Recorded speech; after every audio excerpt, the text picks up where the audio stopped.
and welcome to City Beat. We are your central source of news and information for the city of Rocky Mount. I'm your host, Tamika Keenan-Norman, and recently the city of Rocky Mount has heard some concerns from residents via social media about high winter utility bills. So we want to address those concerns during today's entire show. We want to talk about tips to reduce your utility bills. We want to talk about why your bills may be a little higher than normal, how we rate in comparison to neighboring utilities, and also the debt. So joining me today is Rich Worsinger, our Director of Energy Resources, and that's the department responsible for providing electric and natural gas service to the city, right? That's correct. Hello, Tamika. I'm glad to be here. Looking forward to sharing some information, addressing these concerns. So glad to be here. Yeah, thank you so much for joining us today. And I think from those comments that I read, folks are talking about their most recent bill regarding usage in January. But January was a really cold month. It was. Yeah, so how cold was January? Well, January was bitter cold.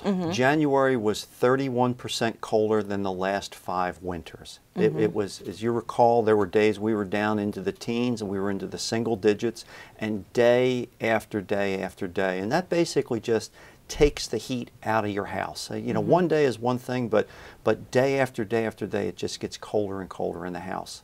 And that causes your house heater to run more frequently, in some cases just run continuously, trying to keep your house warmer. How else does that impact that heating system, especially when there's a difference inside the house versus that cold temperature outside? Well, the bigger that differential is between what it is inside and what it is outside, that house heater is trying to make it up.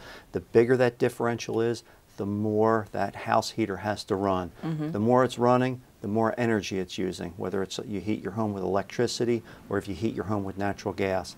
And then that greater usage is what causes these high bills, the high utility bills that our customers got February based on that January usage. And you know, Tamika, let me just mention, we recognize the burden this places on our citizens, our customers. They're struggling to make ends meet. They're struggling to pay their bills every month. Maybe they look what a typical winter bill is, and then to get this bill that's so much higher, it's a shocker. And they're facing that decision: how do I pay this bill? How do I pay for my groceries? How do I pay for my medicine? And I'm going to mention this, and I'll mention it a couple more times throughout the segment. If someone is having trouble paying their utility bill, please contact us. Contact our customer service department. The number is 252-972-1250.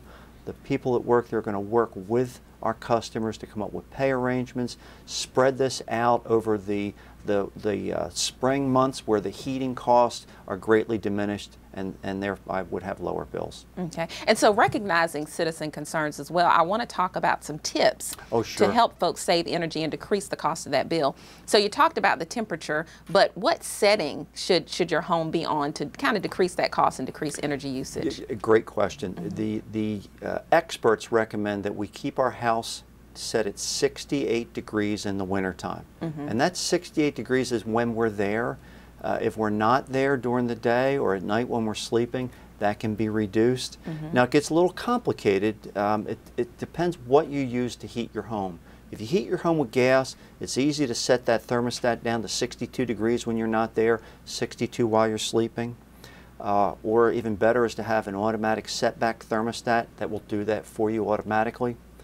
But if you heat your home with a heat pump, they don't respond well to those changes in temperature. Now, you can do it if you have an automatic setback thermostat for a heat pump, because that will gradually reduce that temperature and gradually bring it back up. But we recommend you don't do that yourself. See, what happens if you turn that heat up too quick, the heat pump can't bring that heat up as fast, and the heat strips actually come on. Those are the resistance heaters that are in the ductwork. And they are inefficient. They'll quickly warm the house, but they're very inefficient and they're very costly to use. Okay. Speaking of costly, I want to go back to the bills for a moment because we had an increase, or customers experienced an increase in the cost of natural gas, and that's because the cost to purchase that natural gas increased for us, correct? That's right. We buy, as a utility, we buy our natural gas on the natural gas market. Our gas comes to us, most of it is coming from the Gulf area, and we're paying to bring that gas up here. Well, what happened in early January, there was just an because of the cold weather and that Duke is now using natural gas to generate electricity, there was a greatly increased demand on the availability of that natural gas on the pipeline. So the cost to buy that natural gas skyrocketed. In fact, it skyrocketed so much, it made me question, is there price manipulation? Is there gouging going on here? So we actually met with a representative from the State Attorney General's office back in the middle of January, discussed this with him, and he said this certainly does not seem to be the way that natural gas market should operate. Your cities certainly were negatively affected by this. There's no way you could have foreseen this. And he said he's going to go back and talk with his colleagues and see if this in fact does constitute price gouging, and if it does, then how that can be addressed. Now we're waiting to hear back from him. We'll check with him in another week or two and just see what he's come up with. Okay, gotcha. Now, let's talk about some other things too, because one of the things that the city is involved in is load management, the load management program. Tell me a little bit about that program, how it works, and how you can save money as well with it. Sure. Load management program, that's for on our electric utility. We buy our electricity each month, and we pay for that peak demand, however that high that demand is at that peak during the month. If we can reduce that peak, that reduces our cost. And so we have a way for our residential customers to help with this. It's called our load management program. And we have load management switches that we can install on their hot water heater, on the heat strips in their heat pump, and on their air conditioner. Okay. And we, back when we had our rate decrease this past July, we actually increased the value of those credits to our customers. The biggest one, we used to give people a credit of only $2 for having the switch on their hot water heater. We now give a credit each month of $7.50. Okay. So you have that on your hot water heater all year round. That's a $90 credit. That to me that's big money. Okay. In fact, if you participate on those load management programs for the hot water heater and the heat strips and the air conditioner, that I believe is $225 a year in credit we will give you. That's significant money. It is. So how does the program work? We have this switch on your hot water heater. Hot water heater is a tank with 40, 50 gallons of hot water in it. When that water starts coming out of there, the hot water heater would come on. If it's during that peak period, we don't let that hot water heater come on to replenish that hot water in the tank. But you're still able to get hot water out of that tank to take your shower, wash your dishes, etc. I can tell you we've had the switch on at our house for years. Back when we had children at home, teenagers, we never ran out of hot water. I know that's always a fear. We don't charge to put this switch on at people's homes, and if after we install it you decide it's not for you, we'll come back out and take it out. Again, at no cost. There's really no risk to our customers. Okay, okay. So encourage folks to get involved in that. Please do. It's another way to save money. Okay. Energy share, that's another way to save money. Yes. Yes, cash rebates possible on some improvements to your home. So tell me a little bit about how Energy Share works and how much you can save with that too. Energy Share is a great program. We provide a rebate to customers who have taken some measures to increase the energy efficiency of their homes. There's three areas we do this. First is in increasing the attic insulation. That we found is the lowest cost way to make your home more energy efficient. We will provide a rebate of up to $500 to have your attic properly insulated.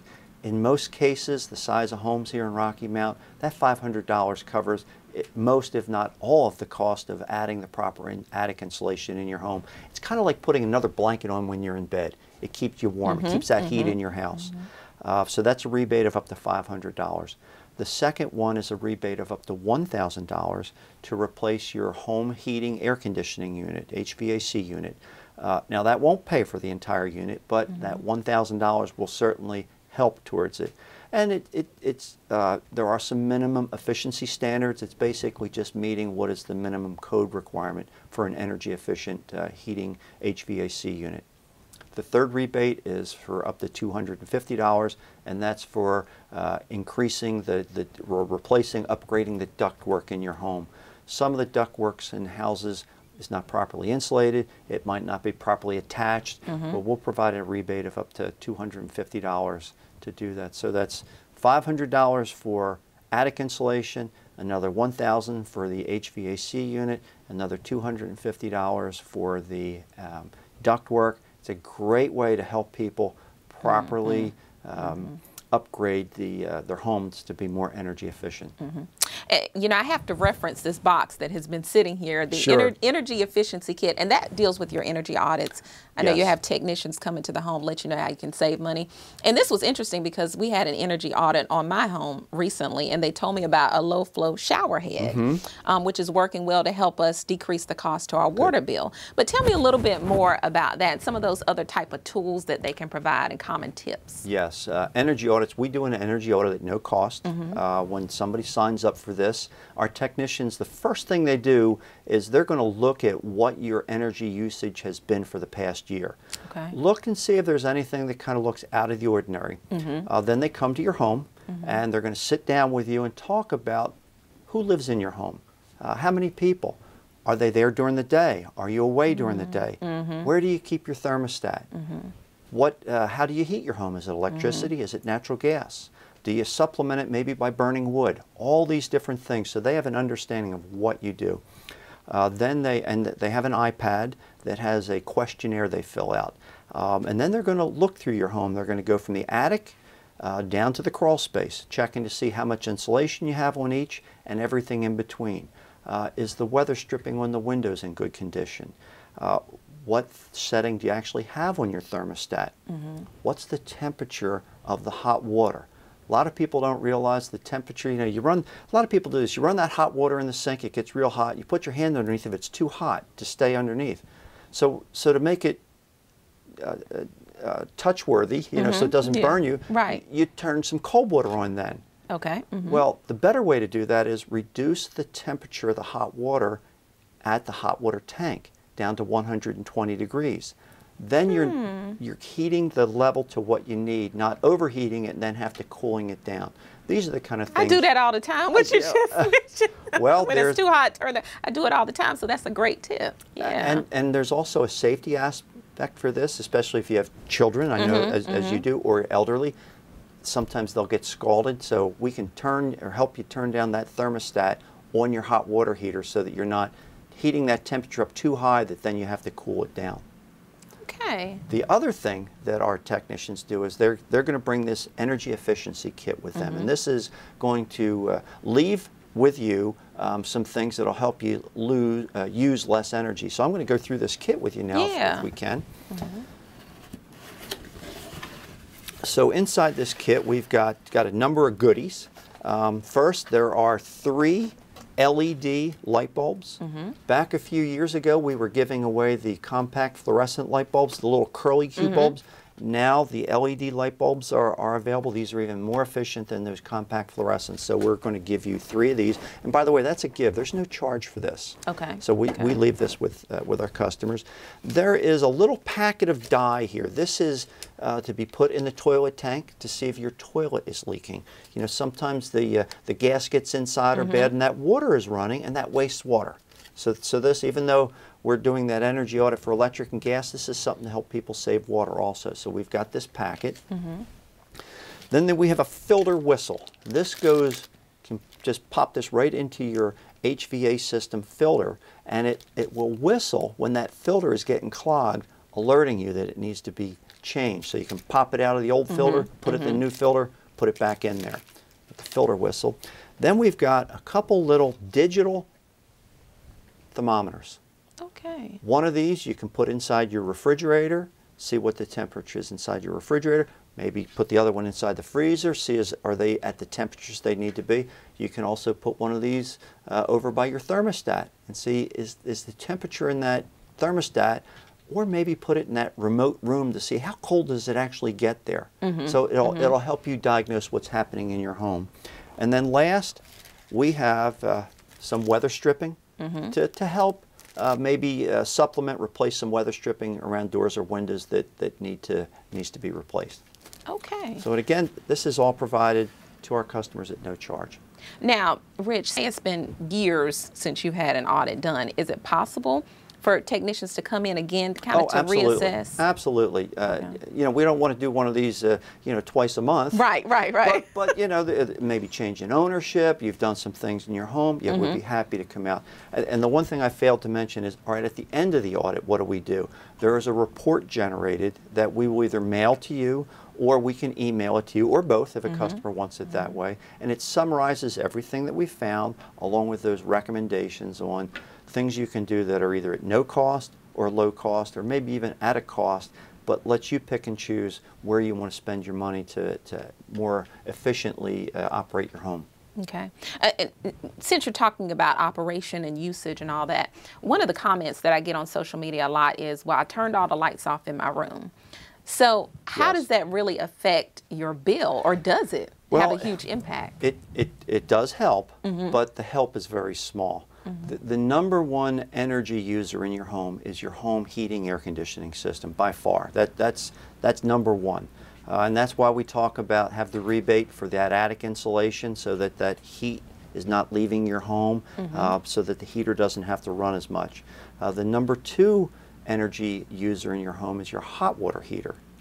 Number three is your refrigerator. Number four would be that freezer some people might have in the garage. So lighting gets down there a lot lower.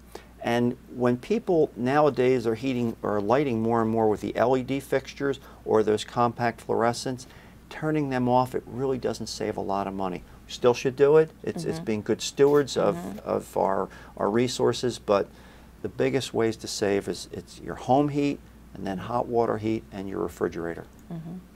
I want to go back to something that I stated earlier too, which was when I had my energy audit done, which was years ago. We got that low flow shower head, I think it's called. So I talked about the water bill and decreasing that. But, you know, all of that is part of your utility bill, right? Because when I was growing up, my mom always said, the light bill, the light bill, the light bill. But it's more than just electric. It's more than just natural gas. It is. We bill for all the different city services on one bill. So that's electricity, natural gas, water, wastewater, trash, recycling, stormwater. So there's 7 different services that are on one bill. And it's nice that you only have to write one check. And sometimes people will compare their light bill from Rocky Mount with their light bill maybe from a coworker that lives in Nashville who is served by Duke. Well, that energy bill, that light bill in Nashville is only one service. It's just electricity. Ours is a multi-service bill. And so I tell people, let's compare apples to apples. Look at the electric portion of your bill, look at the Duke portion. And then you'll be making a more accurate comparison. True. And I know you've told me this before, and just talking to you today, I believe what you've said is that what drives your bill too is your usage. Yes. It's the weather, which we've discussed, and it's the rate. That's right. Right, and I want to talk about our rate, but before that, I want to get into the debt a little bit, because I know that's something that's been coming up a lot. Take us back. We're going to go back to the 70s, Rich. I know you were a young child back then. But let's go back to the 70s. Tell me a little bit about the scope of what went on with our debt. Sure. How we got into debt at first. Going back to the 70s, that was when our country was experiencing the energy crisis. That's when it first became, we were told to keep our thermostats set at 68 degrees. And there was this demand for energy. And so here in North Carolina, they needed to build more generating plants, electric generating plants. We, the cities, needed a supply of electricity. We partnered with then Carolina Power and Light in some of these power plants, the last one being the Harris nuclear plant. In late, around 1979, I believe it was, there was the incident at 3 Mile Island nuclear plant, the meltdown. That caused that construction at the Harris nuclear plant to stop. There were tremendous cost overruns.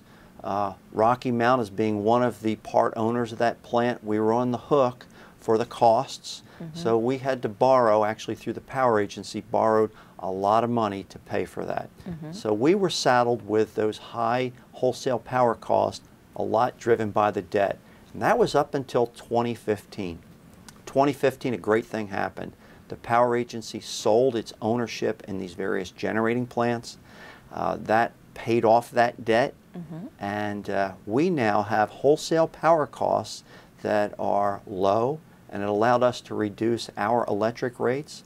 And a lot of people still don't believe this, but our residential electric rate in Rocky Mount is lower than our neighboring co-ops. And for those customers who take part in our load management program, it's actually lower than Duke and Dominion. Now, if you don't partake in it, we're still on par with Duke and Dominion, but if you do, let us give you that rebate for, or that credit for that switch on your hot water heater, etc. Our bills are lower than Duke and Dominion. In fact, we're lower than the U.S. average. We're lower, our rates are lower than everywhere except 4 of the 46 states.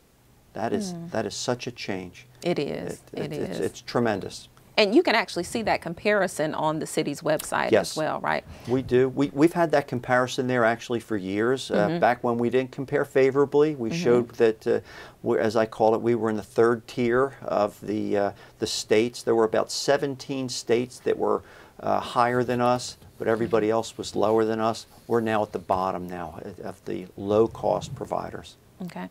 And you know, I know you mentioned in the beginning of this interview how, you know, you hear folks' concerns, you understand their concerns. So as a part of that, you know, our customer service department is willing to help. Yes. Right. Yes. So tell us some of the things that they can do for us as well. Well, the first thing is contact us. Stop in and see the people in our customer service department, or give us a call. Let us know your situation. We realize these bills are high, and we want to work with you. You know, your bill's running along from that October, November, and then it spikes up in the winter and then drops back down again. Well, we'll help you take that high amount and pay it off in the lower months. So please contact us. Another thing people can do is sign up for the budget billing program. That you pay the same amount every month, and then at the end of the year there's a true up. If you owe us more, we owe you, and then that way you're paying that levelized amount every month. Exactly. And pay your bill online. A lot of people take advantage of that. There's no charge for that. It's nice you put the bill on your credit card, and you don't have to come in, don't have to write a check. But the most important thing is talk with us. We'll set up those pay arrangements. We recognize how difficult this is. We want to work with you.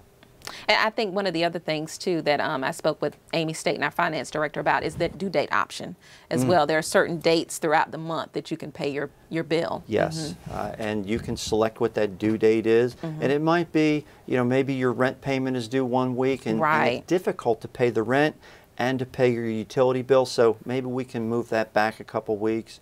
Maybe, you know, this is the time you've got another bill due, so you can stagger those bills out. We're happy to work with people to do that. Absolutely, and always you can access this information on our website as well. And that number to remember is 972-1250. That's right, 972-1250. All right, thank you so much, Rich. Anything that we missed that you want to discuss? Just again, I am thrilled that for the first time in my career here that we have residential electric rates that are on par or lower than all of our competitors. And I'm really thrilled about this because this helps our citizens here in Rocky Mount to have money to spend elsewhere, not on their utility bills. All right. Thank you so much. You're welcome. Thank you. Rich Worsinger, our Director of Energy Resources. I'm Tamika Keenan-Norman. Thanks so much for tuning in to this edition of City Beat. We'll see you next week.